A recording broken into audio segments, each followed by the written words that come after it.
All right. Today is November 18th, 2024, and this is Historic Preservation Commission. Recording in progress. Do I need to say that again?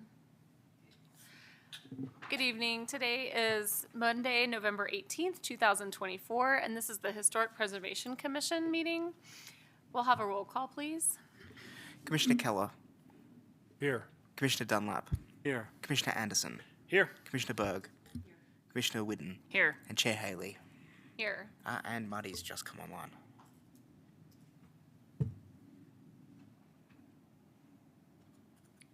So you do see him on there? Okay. He Great. just joined. Thank you. All right, so our agenda this evening, if we have any changes or additions, otherwise we can have a motion to approve.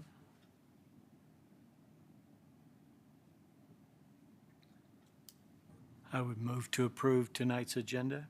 I'll second. All those in favor? Aye. Aye. Are there any public comments that are not on our agenda this evening? And is there anyone online tonight? Okay. I'm seeing none. We'll move on to our probable cause for 1016 Main Street, and we'll have a staff presentation.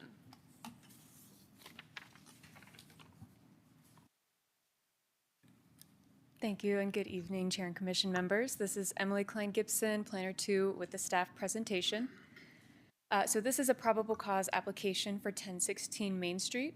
This is a residential property located on the east side of Main Street with Short Street to the north, South Street to the south, and Front Street to the east. You can also see in the photo the railroad tracks nearby, just right beside Front Street.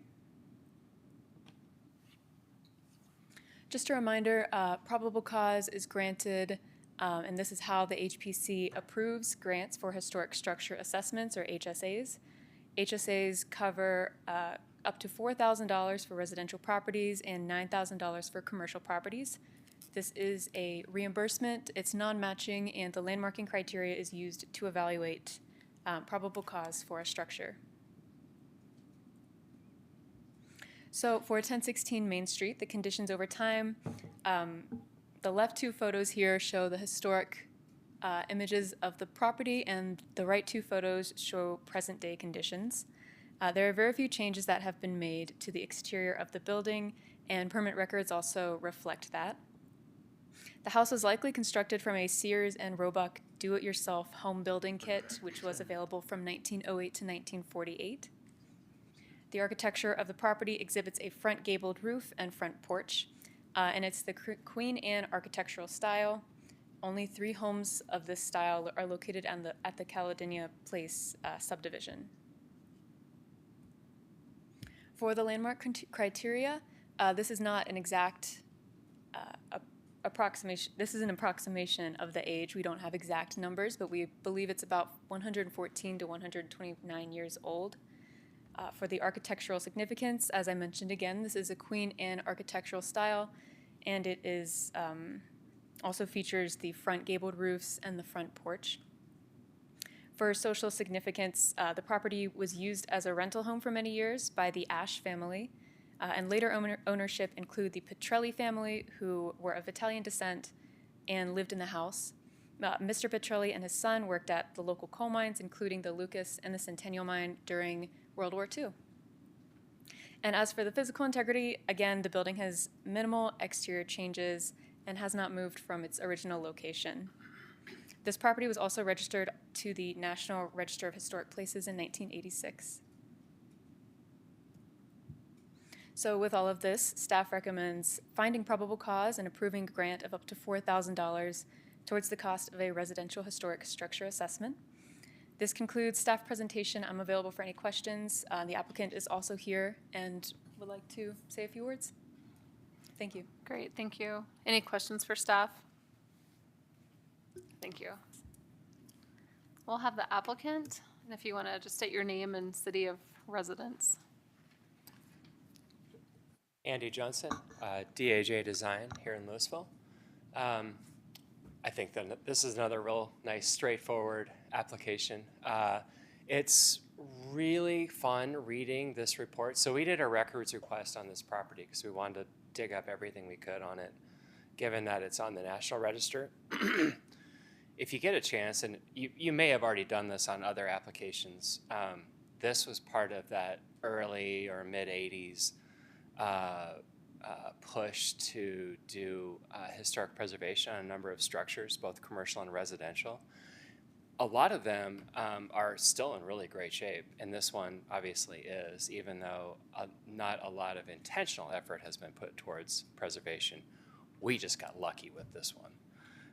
The foundation has definitely got, stuff, it's stone. Pros and cons of that, of course, which we've talked about in the past. Read the report when you get a sec, just because it's a good insight into probably further applications that may come forward with houses or structures similar to this. The background that was generated in the 80s is still very relevant today, and it gives some great history of just Louisville and our context for how we built here. Not just like how Louisville was, but how we built here. And I think we miss that sometimes because there's some gaps in our understanding of who built, why did they build, and what were the motivations to build what they built. And Louisville has a really kind of cool history in that we were never a company town. And so the reason we have so much diversity like this home is because residents had the freedom to really do whatever they wanted. In terms of the Sears and Roebuck's home, I've had this come up before on past projects. There are actually a number of companies that were doing kit homes or railroad homes, as some people like to call them. And it makes sense that it was this way. They flat packed them like an IKEA package and delivered them here. Not all was pre-cut studs, but it was pretty much just like that. It does look like a Sears and Roebuck's home. I've looked at the images from catalogs that we have. However, there were other companies copying those designs, and so it could have been another company. Usually, Sears and Roebuck's were stamped with all the studs, at least the wall studs, sometimes the floor joists, and we just kind of in a cursory overview, we did not see that, but it doesn't mean that it's not. So anyway, we're really excited about this one, and the owners are very excited about doing a little bit of work and moving in. So we'll dig in. If you have any questions, please feel free while I'm here. Thank you. Any questions for the applicant? No? Okay. So you haven't found any stamps at this point on any of the studs or anything? We haven't seen anything yet. No. Yeah. All right. Thank you. Welcome. Any comments from the public? And if none, we'll bring it back for discussion.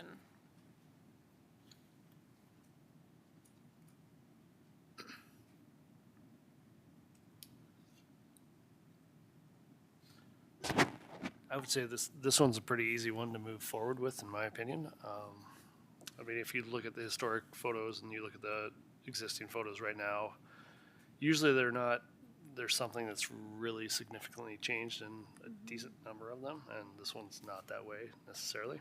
So I'd be in support.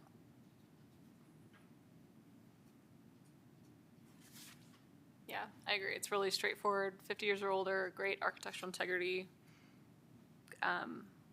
good social history. So It's nice to see a Queen Anne style as well. It'd be really interesting to see what we learn from the HSA. So support this as well.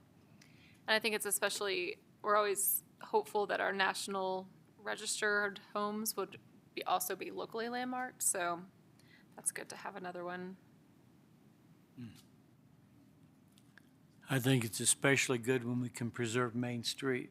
That's so visible to visitors. It's part of what we're trying to accomplish. Yep.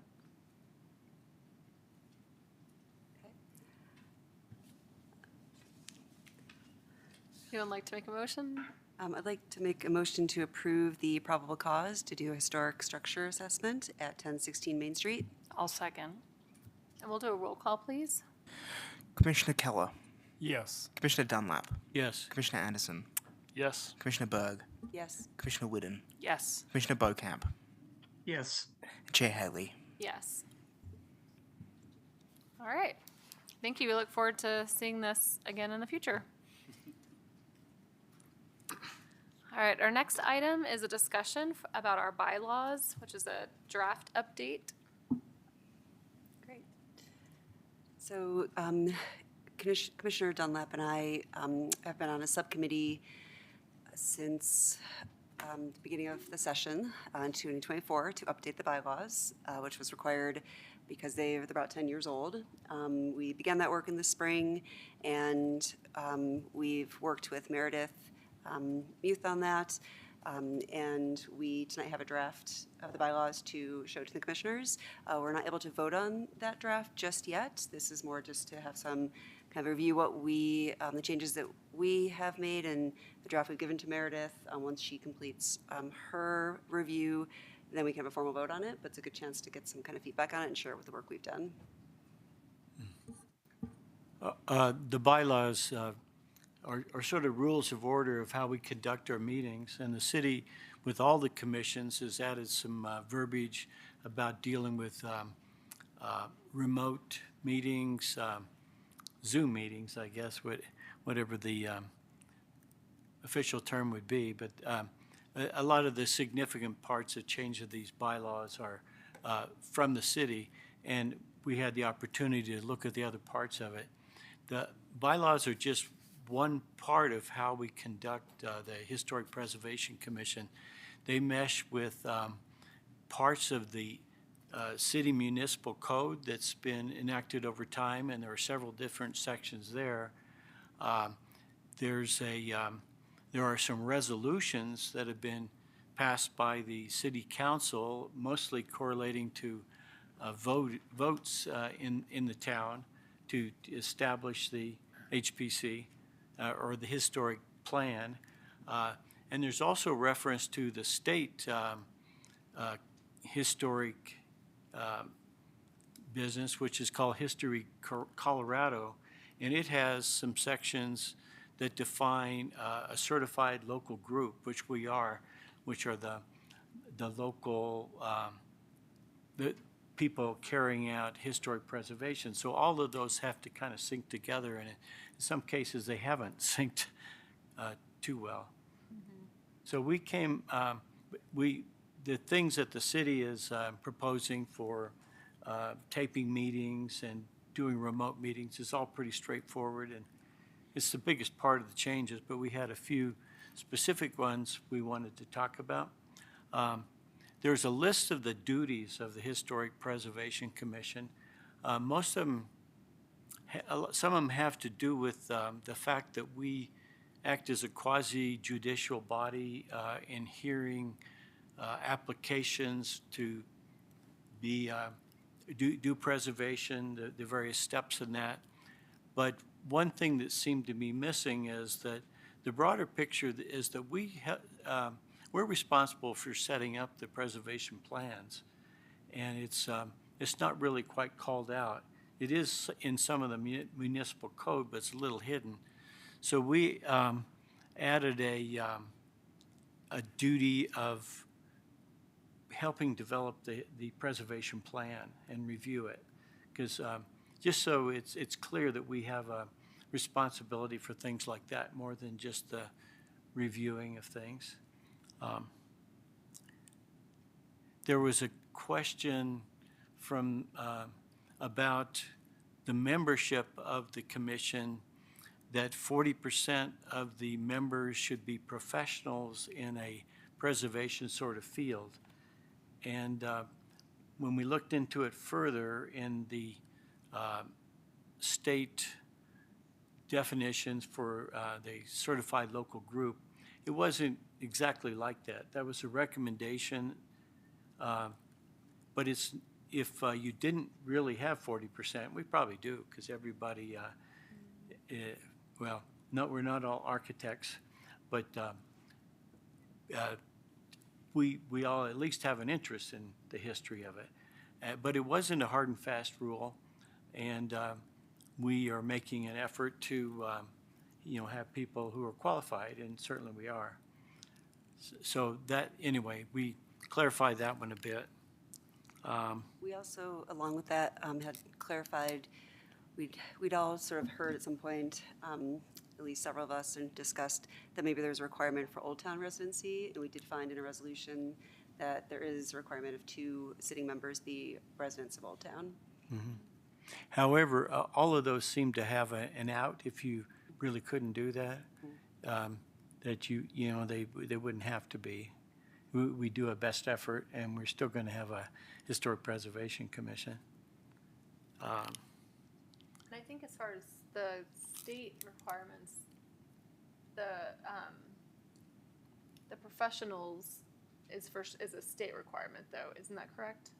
It was this, yes, it's a History Colorado Certified Local Government Right, so that's one requirement. that's not really as wiggle room as much as the Old Town residents. It's a requirement of 40% of the Okay. board, but what they listed to fit the criteria, the different professions, were actually pretty broad. Okay. And again, a subclause allowed for the city, if they couldn't find that many to fit the 40%, they could actually waive that. Okay. So knowing who sits on our commission right now, we are above 40%. Right, With totally. the different backgrounds. So it didn't seem like it'd be a problem either way. Right, that's good. Yeah, it turned out to be pretty good to do this research, to look at all these different texts governing what we do kind of coming together. There was part of the bylaws that talked about handling an alteration certificate when somebody wants to make a change to a landmarked property. And it sort of was unclear if there was a time in which that should happen. And if you dug deep enough into the other documents, it did say that if someone was issued an alteration certificate, that is to change a landmark structure, that they should do it within 3 years. And that we and the city council can set that time. So anyway, it's probably redundant, but we took that sentence and put it into the bylaws with the alteration certificate. There was several times that to alter something was to demolish it, move it, or it was removal. And we didn't see what the difference between removal and demolishing or moving was, but that was what was in all the other codes. So we decided that should be left, even though it's probably awkward.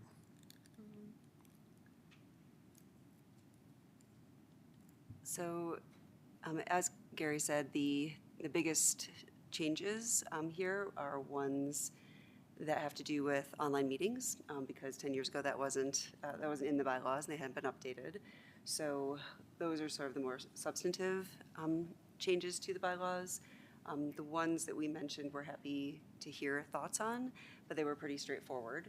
I think the only one that is worth discussing is not the only one worth, but the one that we probably will we will be talking more about in the next discussion is the 50 years older versus 1955 as the as the period of significance. So we'll get more feedback from everybody on that in the next discussion, and it's going to see what we want to do with the bylaws with that. But other than that, the changes were pretty small from what we found. It really was mostly clarifying what some of the language meant, so that we could kind of understand ourselves and better educate the commission. There is a copy with a lot of annotations in the packet for tonight's meeting. It may not be clear, but I think all that stuff's in there. So one of the things I noticed in there is one of the first portions under Article 1, you had, let me see, duties, and then there was 7 different duties of the commission, and then there was one that said update and implement historic preservation plan, and then, am I able to read off what's on there? Okay. Potentially have this support other initiatives such as conservation easement, properly done, and the ability to acquire and preserve appropriate historic structures if available. Seemed like one we should probably talk about. Yeah, this, maybe it shouldn't have been the version that went out to everybody, because that was just kind of speculation that as we were establishing a plan, there were a lot of things that could and maybe should be taken up. It wasn't a proposal to put those in the bylaws. Okay. Those are But- examples of what would be, what would fall under the planning. Yeah, the ongoing planning of the extension of the preservation plan in the town. Okay.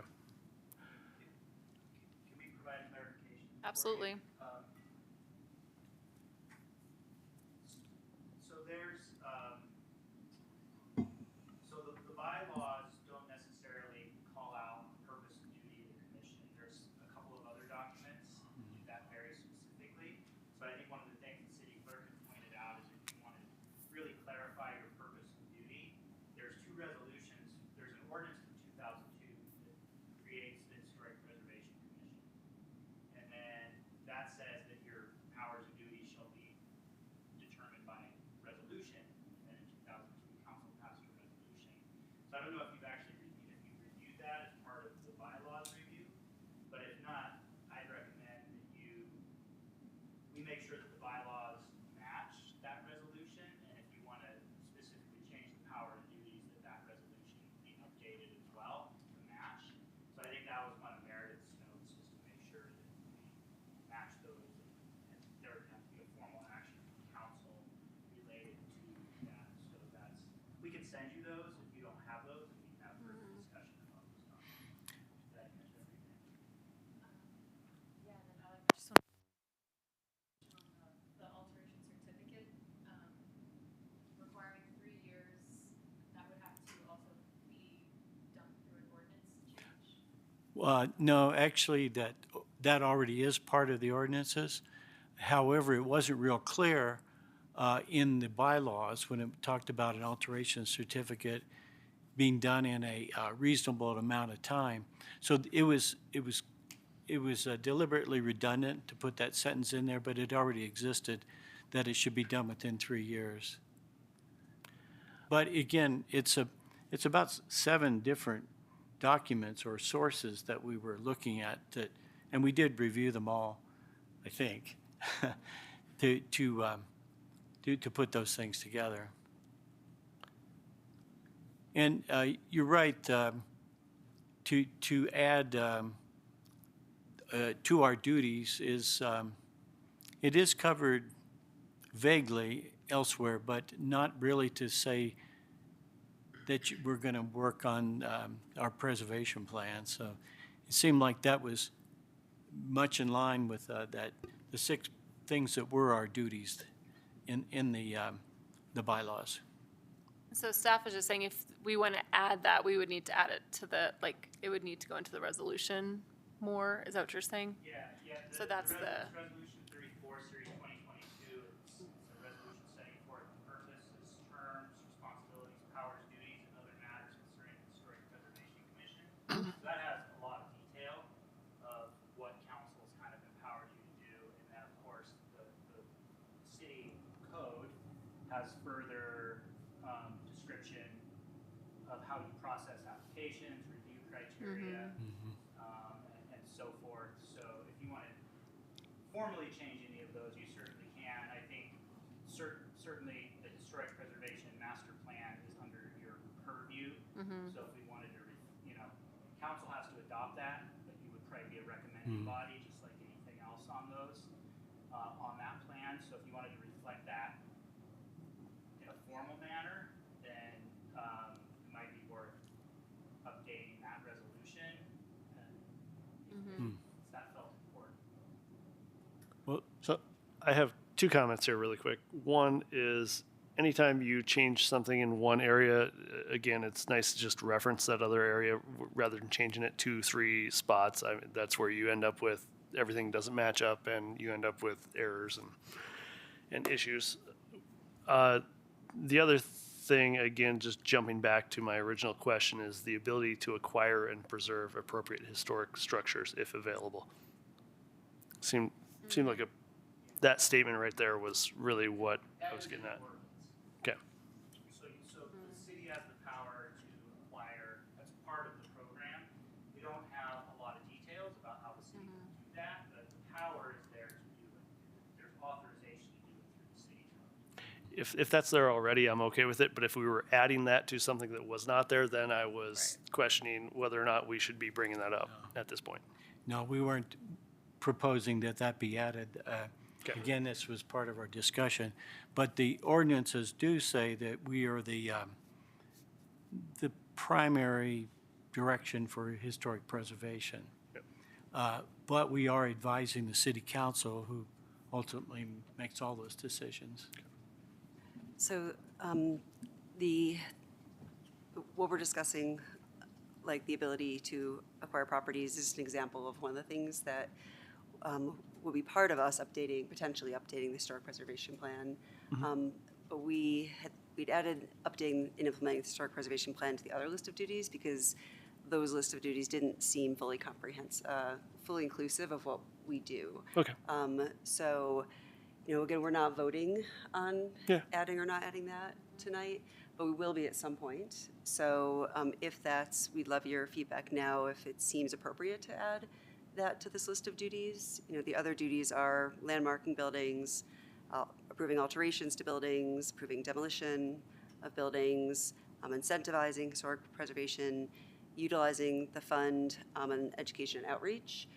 So I think we do a lot of that in these meetings, but we also, have a lot of discussions in the meetings, and then we've had at least one retreat where we do discuss the historic preservation plan and how it should potentially be updated. So we put that in there in the subcommittee, thinking this would be a good addition potentially to our duties. So, we're open to feedback on how people feel about that. Yeah, I just haven't seen us work towards any of those specific items since I've been here as far as acquiring it. So, Right, we never have, but we have, right, so that was my question. yeah, just making sure that was legit. Does anyone have feedback on adding that one, or? I think it'd be fine. Again, just sometimes referencing other items would be better than restating them multiple times and having to comb through and find all this stuff, which becomes problematic. It is hard to jump back and forth code-wise. So, just a suggestion. The issue is, though, if we have, 7 different sources of this, it's pretty difficult to put them all together. And this was just to try to make pretty clear that we were not just a quasi-judicial body.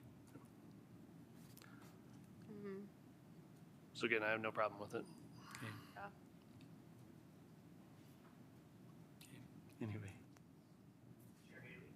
Yes, I just I'm sorry. To add to the conversation, I did find the section about 3 years on an alteration certificate. It does say that you can set a time limit on any alteration certificate. It's optional, but you can set one, and it has to be at least 3 years. So you could do 3 years, or you could do more than 3 years. Is what I mean.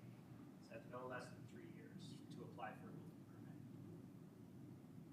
for any alteration certificate. Okay, no less than 3 years to do what? I'm sorry, I didn't hear that. So I think what is being proposed is that you reflect in the bylaws that you can put a time limit on the issuance of an alteration certificate. So once you issue it, property Right. owner has a time limit. So the city code says you have the authority to do that by Commissioner Dunlap. But I just wanted to clarify, it has to be at least 3 years. Okay. And you can choose to do more. So Okay. a minimum of 3 years. They have at least 3 years to Yeah, do at it. least, yes. Okay, But I that think- makes sense. yeah. But I think you would have to explicitly impose it. Right. So we would have to start putting it in your resolutions. Mm-hmm. And if you wanted to do 3 years to be consistent, or I'm also saying you could choose to do more than 3 years. But it's a minimum of 3, if that makes sense, that you have the Right. authority. Okay, so if we say nothing, it's 3 years, basically? No. No, it's Okay. 3. It's minimum 3 years. Minimum, okay, okay, When you're approving alterations. Yeah. okay, You should make a point of putting it in the approval resolution. okay, If you want to set the time limit. right, okay. that sentence was deliberately redundant with what's already in the ordinances. It was never clear to me that we had a need or a responsibility to maybe set that limit. And we're authorized to set that limit with the city council, of course. So it was deliberately redundant, but it makes it real clear that that's an HPC responsibility. Anyway, That's good. thanks.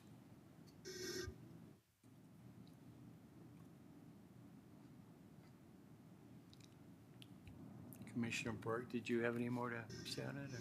I don't think so. I think really the next big discussion is the 50 years versus Yeah, that's, I guess, the 55, next but item. other than that, there were, pretty minor changes. Yeah, that looked good. And they, once city council adds additional information to these bylaws that they're adding to all the bylaws, then these bylaws will go under administrative review for the work that Gary and I did in the subcommittee, and then they'll come back for vote. So, so just so you know, clear up the process. So does city council have other things that they're gonna add to each, like to all of them, blanket? They adding? do. They're working on, I believe, a code of conduct, some more changes to code of conduct that will be the same standard across boards. Okay. So that's not in here right now. There is Yeah. code of conduct information in here, but it's being updated. Yeah, that's good to know. Okay. Yeah, thanks for all that work and going through all of the code and all that. That's a lot of. The next is discussion for the landmark designation for 50 years or older versus before 1955. So this will be, do we want a staff presentation for this? Great. Oh. Oh, good.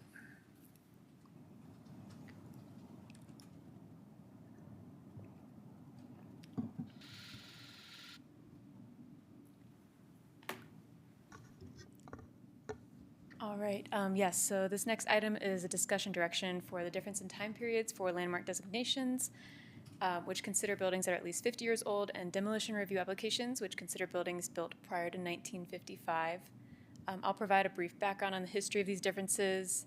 A more complete background can be found in the staff report and all the attachments if you are curious about more of the information here. And then at the end, there's a few questions I prepared just to facilitate the discussion. So to provide some background, the ordinance that created the historic preservation chapter in our municipal code was adopted in 2005 by City Council.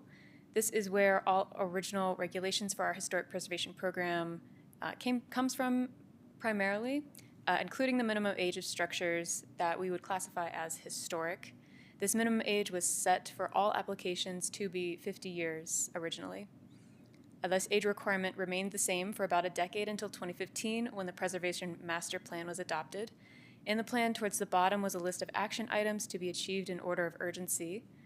Under the immediate list of action items was to modify the age requirement from structures that are at least 50 years old to structures built in or before 1955, which was earlier decided by City Council to be the end of Louisville's historic period of significance, because it was the year that the last mines in the city closed. Staff believes this action item was intended to replace the age requirement for all applications and not just demolition review, since there's no differentiation in application types that the master plan talks about. It's kind of just a blanket time period. However, 2 months later after the adoption of the Preservation Master Plan, this ordinance, which is 1709-2015, was approved by City Council, and that officially changed the age requirement for demolition reviews only. This change, again, was from buildings that were constructed at least 50 years ago was the original time period, was changed to buildings being constructed in or before 1955. Based on Historic Preservation Commission and City Council minutes at the time, there was not a lot of reasoning as to why only demolition review applications were changed and not all applications as recommended by the Preservation Master Plan. And there was also discussion among council members as to whether the change in time period should be messed with at all. However, at the end of the day, the ordinance was approved with a 4-3 vote. And as noted in the staff report for this ordinance back in 2015, staff believed at the time that the change essentially would reduce the amount of applications received and cut down review time and duties for both staff and commissioners. Also in this ordinance included administrative review regulations for demolition reviews, which again, with the intention of possibly reducing staff and commissioner workload. So yeah, with all of that background, I have 3 discussion questions. I'll just read them out here. The first one is, what question do you have about the language for evaluating demolition reviews and landmarking based on current time periods for each? The second question is, do you believe the change in criteria from 50 years to 1955 affects the preservation of historically significant structures? And the third question, it's a 2-part question. How do these time periods fit into Commission's long-term visions for historic preservation in Louisville? And are there any adjustments you think should be made to align with that vision? And that's the end of the staff presentation. Thank you.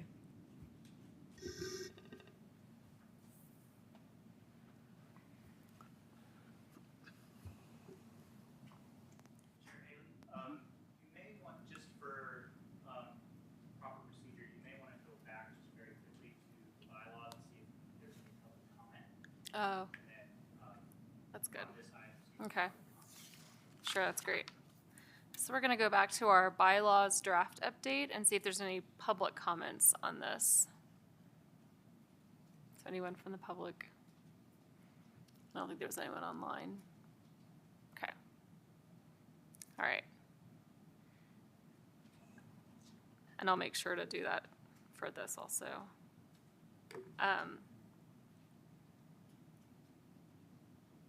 Do we usually have public comment for discussions? Yeah? Yeah, the For this practice kind all of work thing? commissions really Okay. anything on an agenda, we typically will do Okay, that's good. So a little bit of history on this too is the national standard for historic is 50 years or older. So that's one of the, that's a national standard, and it's also keeps history moving so that we don't ever get stuck in a time period where all of a sudden something is no longer significant.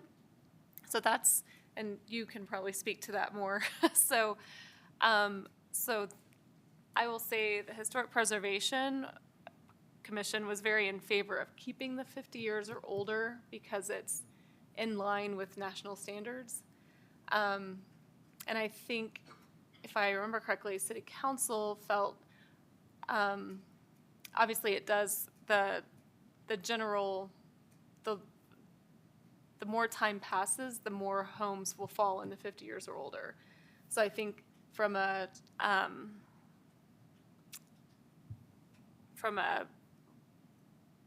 practicality, I'm trying to think of from the staff perspective, it could be a lot more work as we get more and more houses.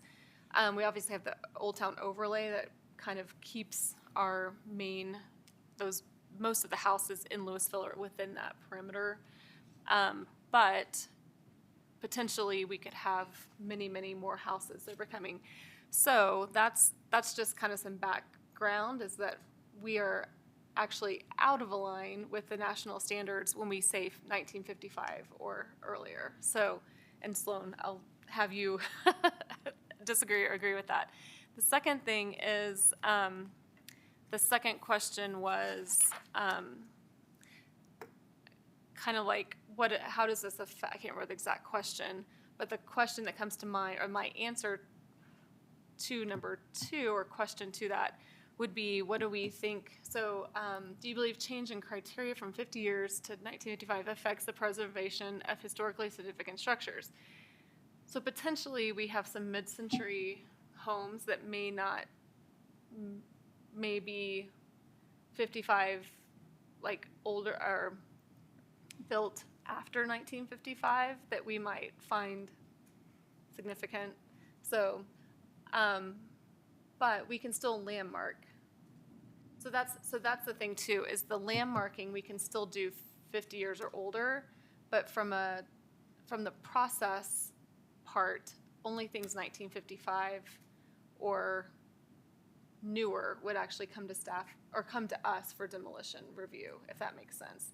So if someone can still landmark a home that's 1965, if it's 50 years, older than 50 years, but from a process standpoint, that house would not necessarily be flagged to us if it went for demolition review because it's older than 1955. So we as a commission have to decide, like, is 1955 like the year? Like, is that where we're like, yep, that's good, and anyone that wants to demo something after, does that make sense?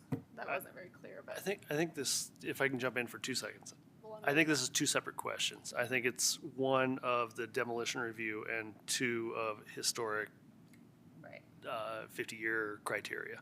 So exactly, I have opinions and thoughts on it, but I'd like to open it up. right. Yeah, I think what we noticed is that it wasn't consistent through these 7 different sources, and the city clerk seemed to indicate that, they'd meant to have things in sync and it didn't happen. And I'd heard from city council members too, the discussion of this, and it was not clear. So I don't know if it's something that was just never resolved or it was intended to be resolved as both. So the 1955 was marked, and then as a compromise, we came back and said, okay, we can landmark, like the 50 years or older, anyone can landmark, but the demo is what is tied to the 1955. Okay. So that was our compromise, basically. But- That's why it's, But we wouldn't landmark something that also was not in the historic district or the old town overlay? we can now, actually. Yeah. We can still landmark. They wouldn't be, they can't get grants? Is that what they don't get the? Yeah, they can.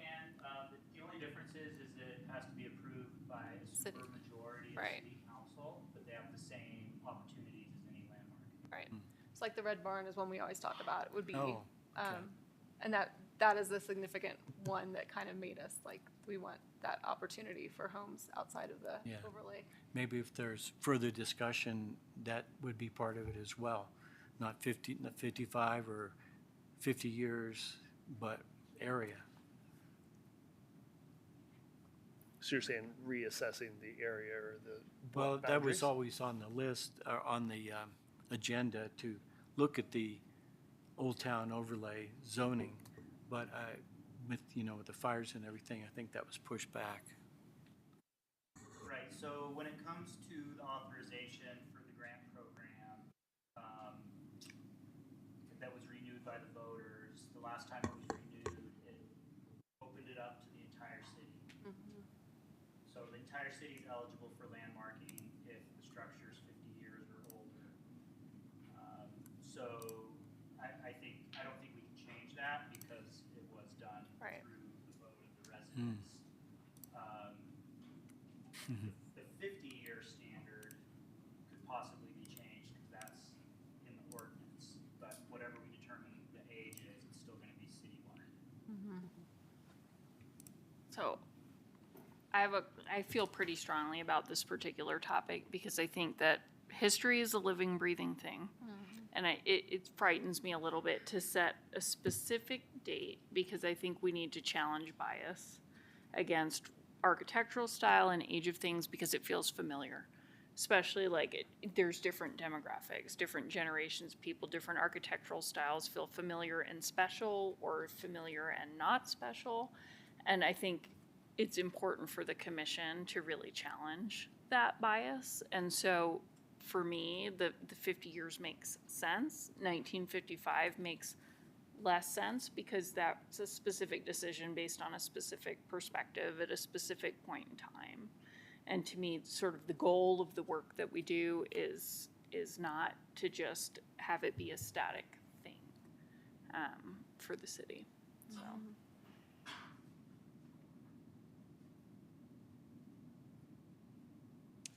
So just to bring it back to the bylaws, so one reason we're having this discussion is that the bylaws in section 5, when it's talking about demolition, had the 50 years, which was a mistake. It should have said 1955. So now it is being changed back to 1955, unless we feel that maybe that needs to be otherwise, and see if we work towards that.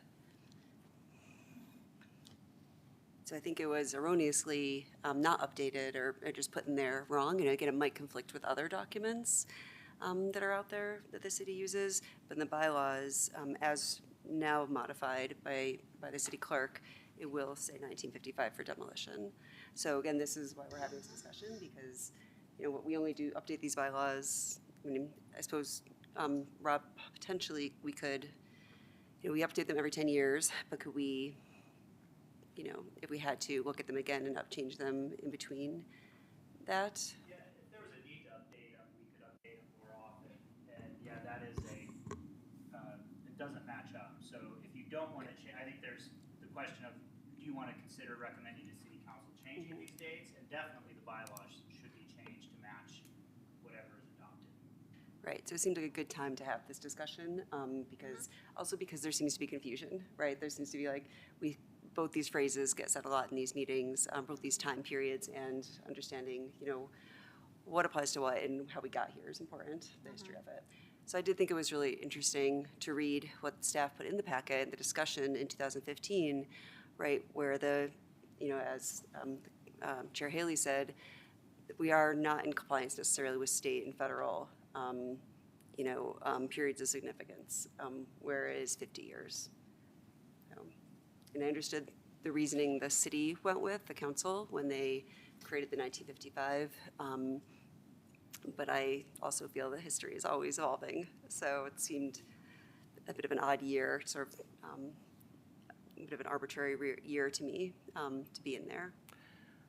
I can see it a few different ways. One thing I can respect that they at least went with the 1955, but it never had any update moment to it. So I don't think that it should just every year we move forward. It should move forward a year. So I think there's a odd interaction there for me as far as what's going on there. The 55 date doesn't make sense to stay stagnant to me. It seems like it should be updated, and I don't know if it's a ratio or something of that sort. I did 4 different setups where you could change ratios or anything else with that. So let's say every 20 years you add 15 years to it, or I'm sorry, add 5 years to it. So you're slowly inching it up, but it grows at a slower rate than we're moving forward as a year-by-year setup. Seemed to make the most sense to me, but I could be wrong. The other portion, the 50 years old, that one seems like it could be a case. It allows the wiggle room for it to be a case-by-case item, but it doesn't allow for, let's just say 25 years from now, most every home in Louisville is going to come for demolition review, which doesn't make sense to me. So I think there's some in-between moment that helps me realize realistically what should happen in my opinion. So I think that the 55 date always being that is weird. That somebody picked it, and that there's a reason why I respect that there was at least something that started it, but I think it could be revised. And every 20 it goes up 5. At that point, let's just say by 2104 it's 1980. I mean, you're still hitting a lot of stuff that's going to come in there, and it has inched its way up. And there's other ways to still recognize buildings that might not fall within there that you didn't claim, but you're not making it every home in Louisville. And at this point, if there was a house outside of Old Town overlay that was built before 1955, it would still come to us even though it's outside of the overlay, or no? Do we only see things that are in the overlay, or the whole city? You'll see everything. Everything. That's the Okay. request for a landmark. Right. Well, no, for demolition. Oh, Because that's, yeah. Yeah. Because that's, I think, a lot of what city council was trying to avoid was that if the homes, like, say, down Lafayette start getting into like the 70s, like they're built more like 70s, are those going to start coming to us? Because I think that's where they were afraid, like, That would be a reason to cap it at Right. 55 or Right. another date. You know, we do get a lot of those. There's administrative approvals for some, and then of course there's the subcommittee approvals for others, depending on what they're Right. doing. So yeah, if we change that date, that would have a workload impact. For the right. person. Because at this point, if something is built 55 or earlier and it's outside of Old Town, it would come to us, or I you don't would. know the answer to that. My Right. guess is yes. I don't. Mhm. I think yes. I think the code says anything that's 55 or older. I don't know how many structures we have outside of Old Town that are older than that. Probably Right. a few. Right.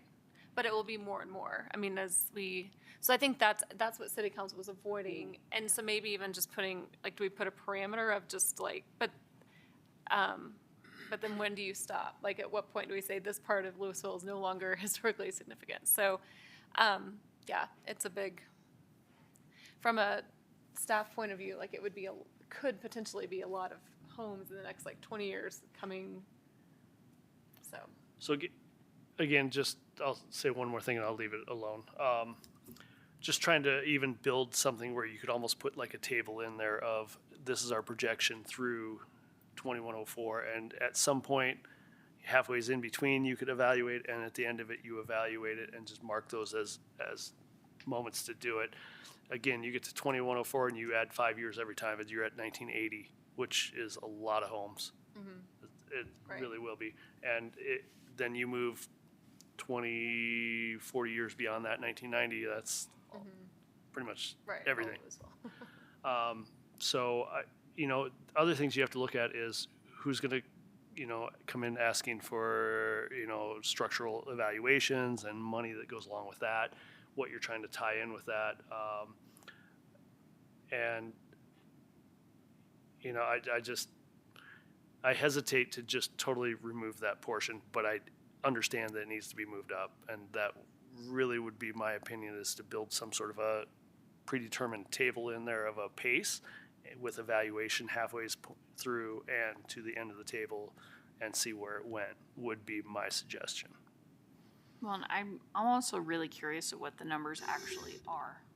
You know, for like the 1960s, 70s, Agree. 80s, 90s, so that we're actually informed, because I think it starts to get a lot more in the 80s and 90s than Yeah. anything before that.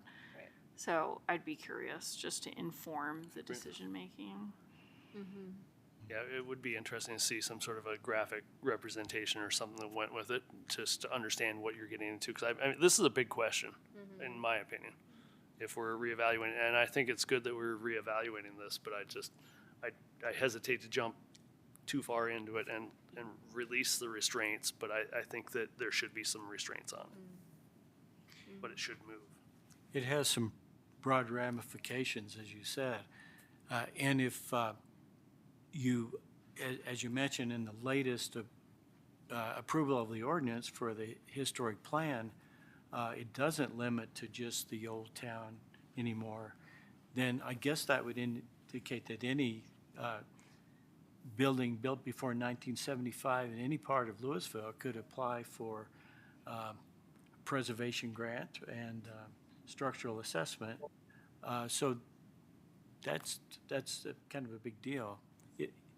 So worthy of discussion. The other thing is, in comparing this to the national plan preservation, this is sort of a different approach.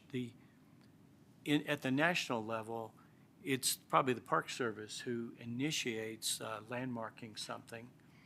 People who work there saying they're landmarking fewer structures, and they're instead preserving more historic moments, and that they feel like they've landmarked everything that they need to. But here, the impetus for landmarking becomes the owner of a property, not us. So that really changes the dynamics of how the whole system works. Sorry. No, that's okay. Go ahead. Yes.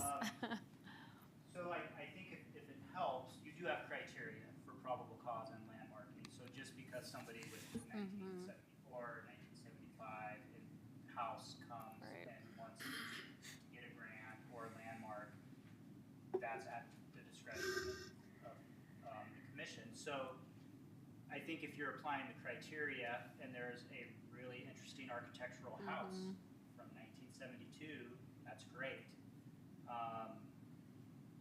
Certainly, just because it's 50 years old, the commission should not be granting the probable causes or the landmarks. So I think that's the responsibility of the commission and city council to apply, properly what's important to the city from an architectural standpoint. I know in Old Town it's different. It's very broadly applied. I don't think it would be that broadly applied outside of Old Town, but it would be Right. at the discretion of the commission.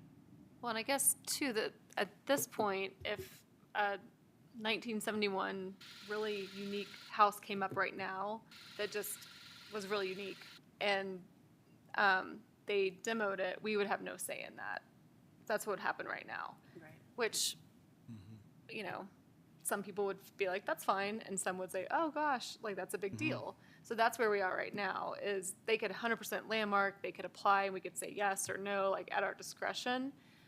But at this point, they could absolutely do a demolition application and demo it, and we would never know. So that's where we are right now.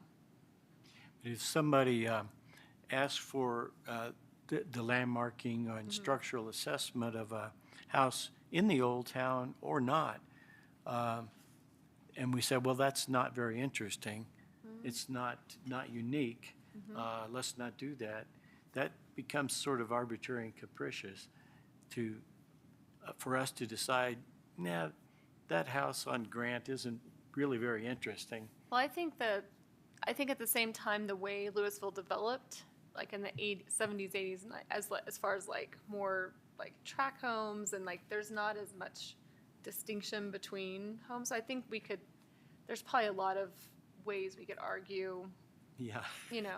So, but there's other cities we could look, like Denver has a lot of experience with some of the newer like 60s and 70s neighborhoods that they've already gone through it, and so we definitely have cities that we could follow and get direction for as far as how do we decide what's significant, and how do we, where it's not just arbitrary or I don't really like that house or whatever, like we would have to have some good guidance that way.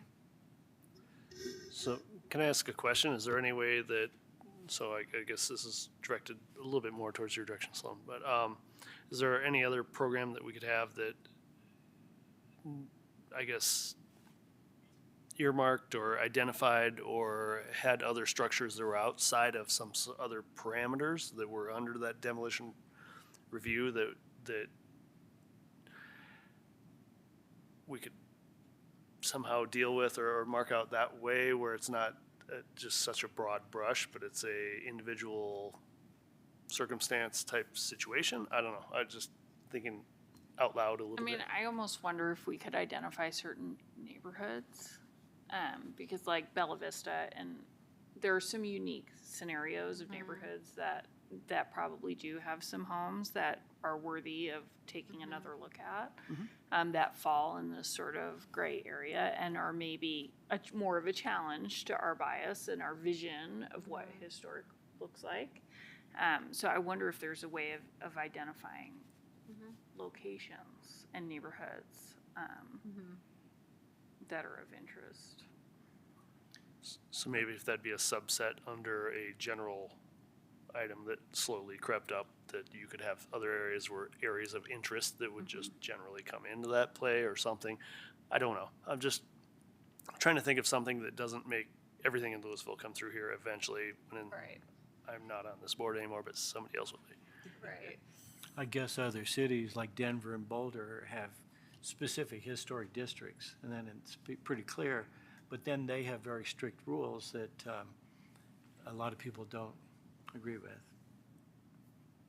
But like Bella Vista's specific, it's always where I think about of just like that could very easily not come Because when Well, were those? that's what exactly the scenario that we're Right. talking about, of Right. things that sort of fall in between these, Because when were those homes built? in the early 70s, most Okay, of them, like yeah, so it would 70, be, 71, 72. right, So they're more than 50 years old. right.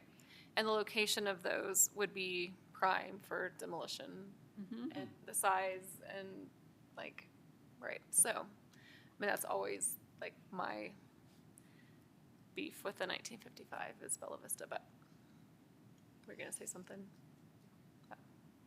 Other than I'm curious where we go from here. So again, the city clerk indicated to us that it won't be, it'll be into 2025 before the city completes their updates to all the boards for the code of conduct. So, you know, I'm wondering what our window is to figure out what we'd like to do here, to have these discussions, to then, finalize the bylaws. I don't want to rubber stamp a date in the bylaws that we're not comfortable with. So I just would love to hear more what we think about how this process needs to go to continue this discussion.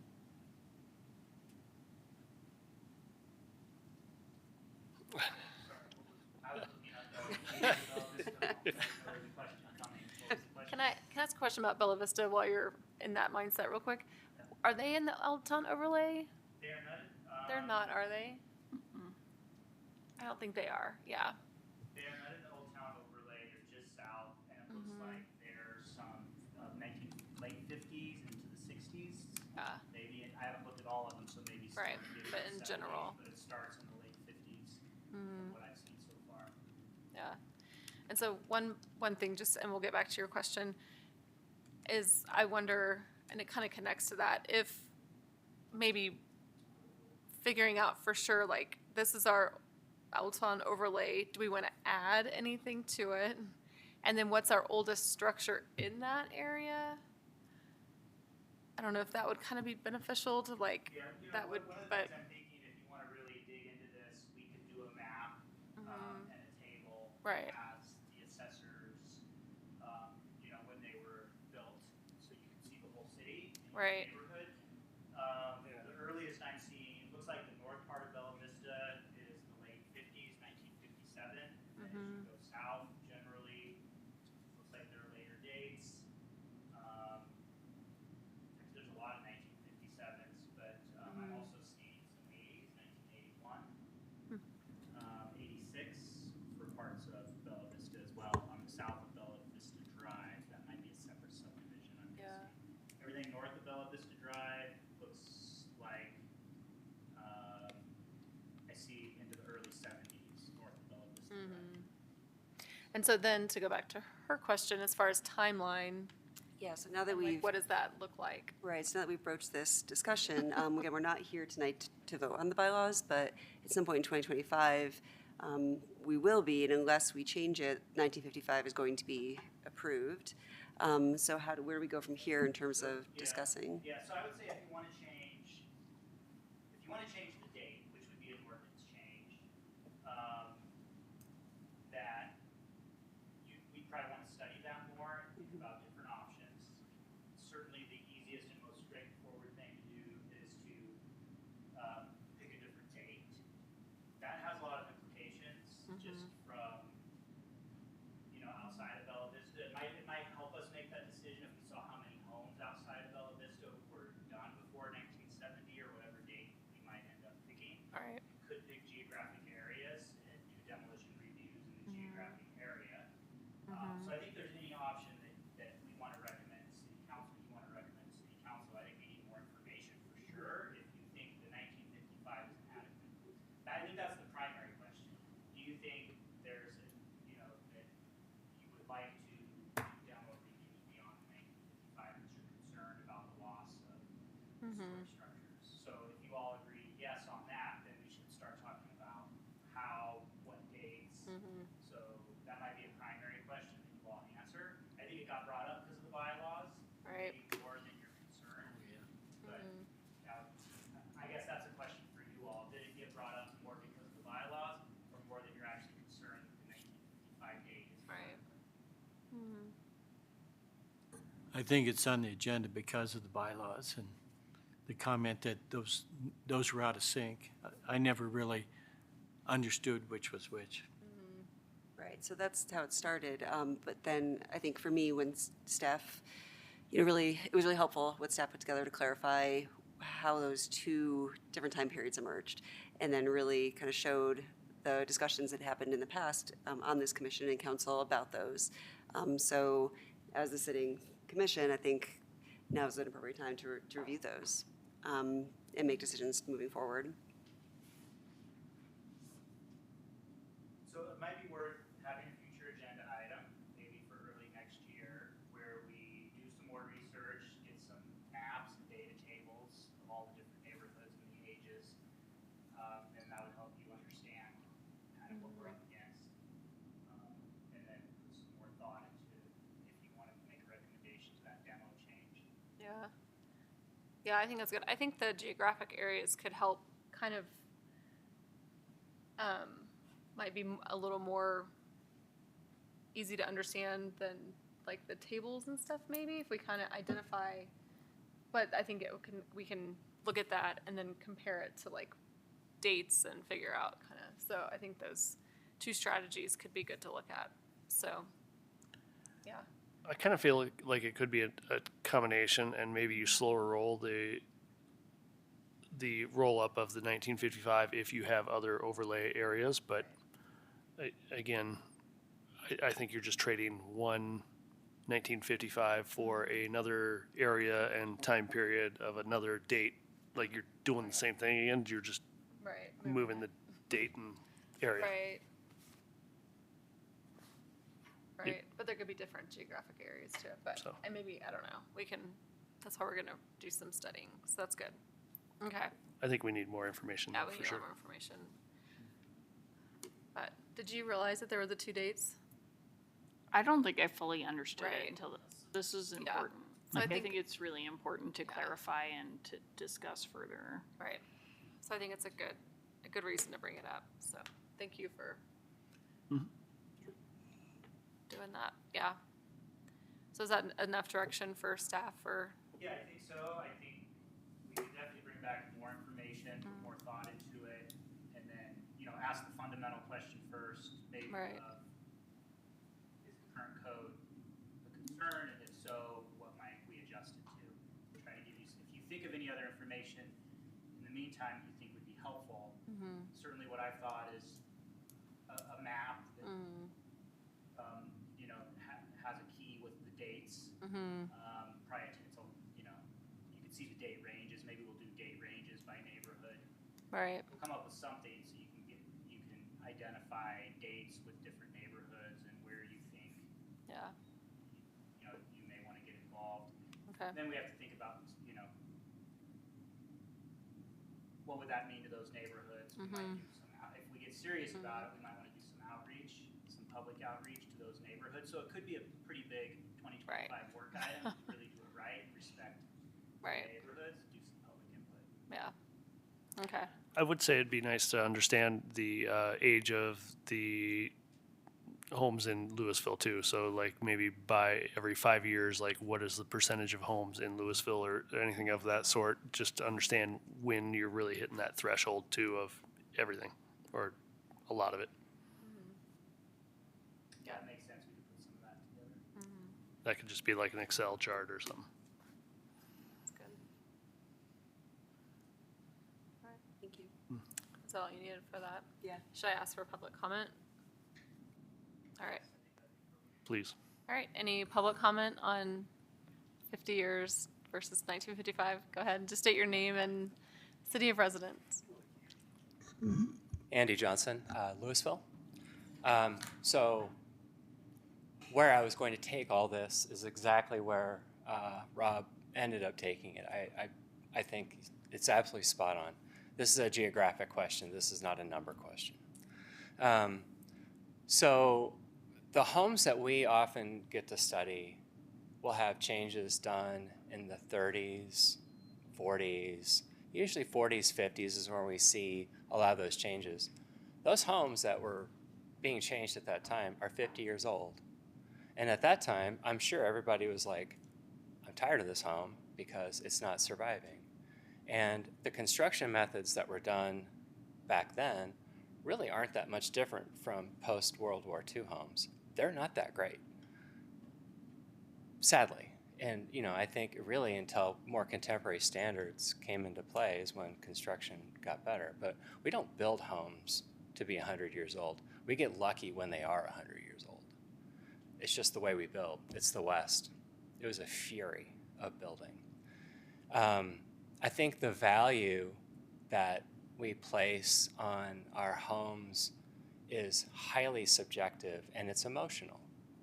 And it should be, because we care, and that's what matters. I think this number that we talk about, whether it's 1955 or 50 years old, I mean, in the end, it's all arbitrary. We're just assigning a value to it, just like we are assigning the value of whether we want to preserve or landmark a home or not, right? Because a home could be 50 years old or older. It could be older than 1955, and we may say no. The 50 years, keep in mind, that's not like a gold standard. That was an ability to have a minimum standard, like a code, minimum standard, not the standard, to be able to do preservation. Like if you said, well, our period of significance is actually more like 1958, well, you just took Kalachi's, the empire, out of the equation. That could get demoed without a review, and that would be really sad. And I think we'd all agree that that would be a loss of really important history for our core of Louisville. So, for nearly 100 years, we had Louisville as a boundary, and it was 2,000 people, and it was that way for a really long time. And I think we can hang our hat on the fact that that geographic boundary had a lot of significance to the genesis, and then kind of the generations out of that of this town. So I love the idea of the map, Rob. I think that's great. I think that would then put Bella Vista on the map in terms of the period of significance of that development. And maybe you start to look at not necessarily creating historic districts, but you do look at neighborhoods. You do kind of look at broader areas. But I really think we need to be thinking about at least where we are now in our history. What was the significant part of Louisville? What was the core of Louisville?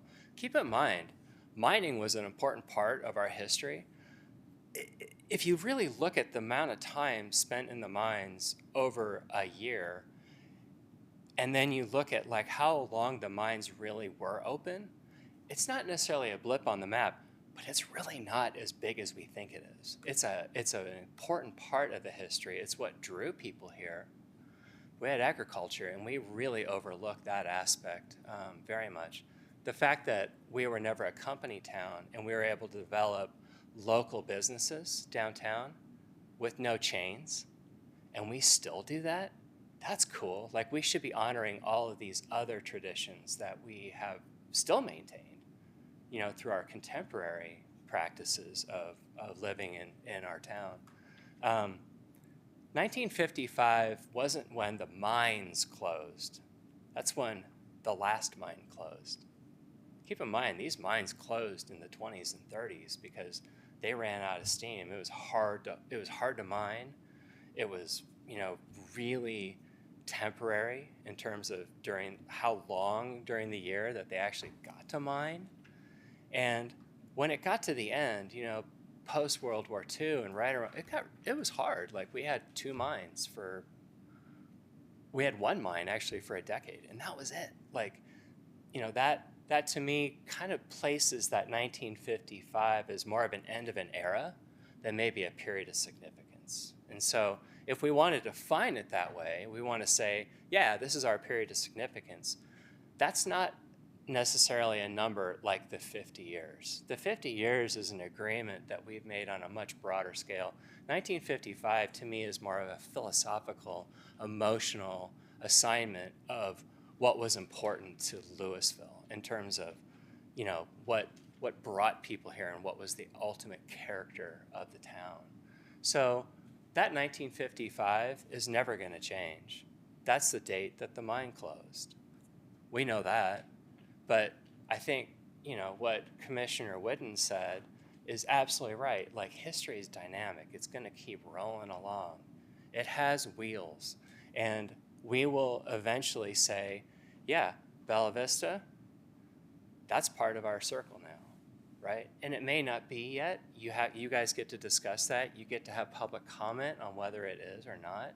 But this is a geographic question. This is not a numbers question.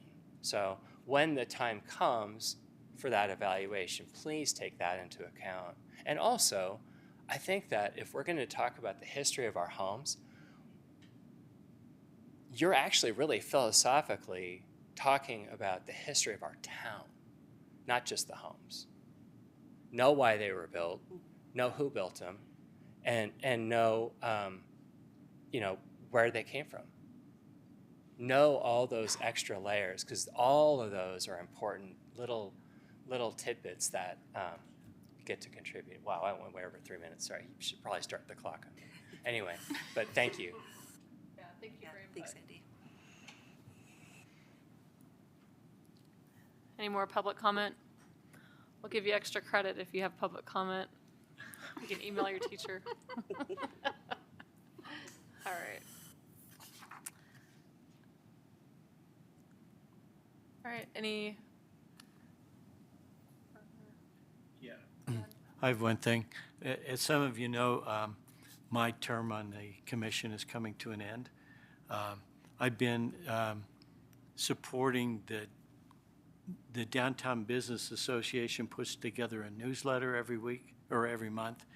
I don't know how they publish it exactly, but all of the members put in ads for their place, but we always make a little pitch about what the Historic Preservation Commission does and talk about some structure that's been landmarked. I took that over from Caleb Dickinson when he moved to the city council. So if it's something you want to continue, someone will need to take that over. Okay. And Yeah. I can provide a lot of files. No, thank you for letting us know that.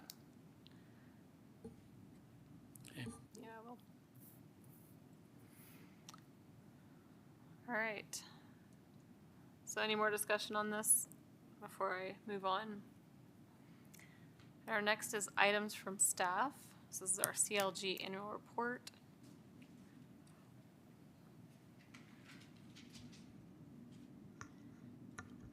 Yes, so I'll start with some other updates first.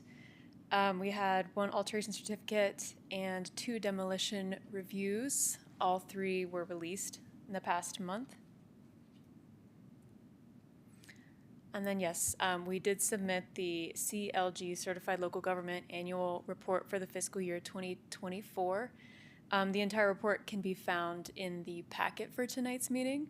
I just wanted to highlight a few achievements here. We had 19 HSAs completed in the fiscal year, bringing our total landmarks to 66, and that included 4 new landmarks in the past year.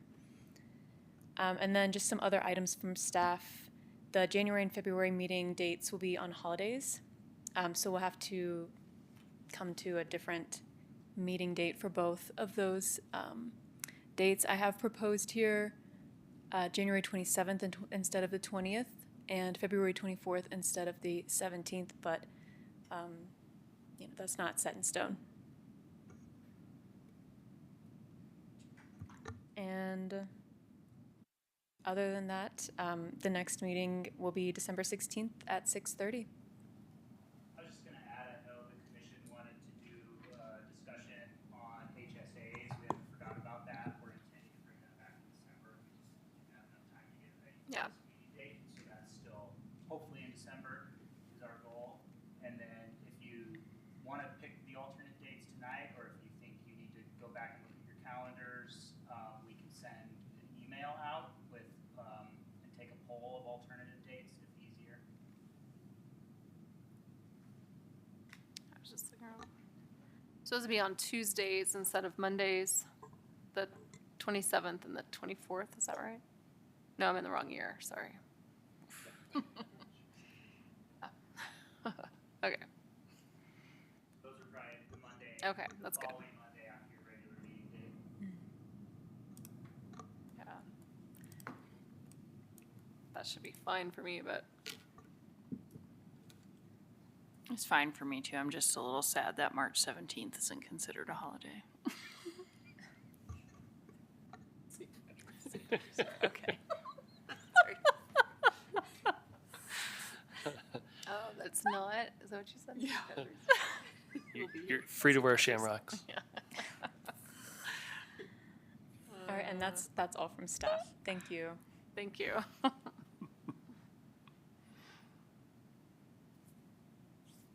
All right.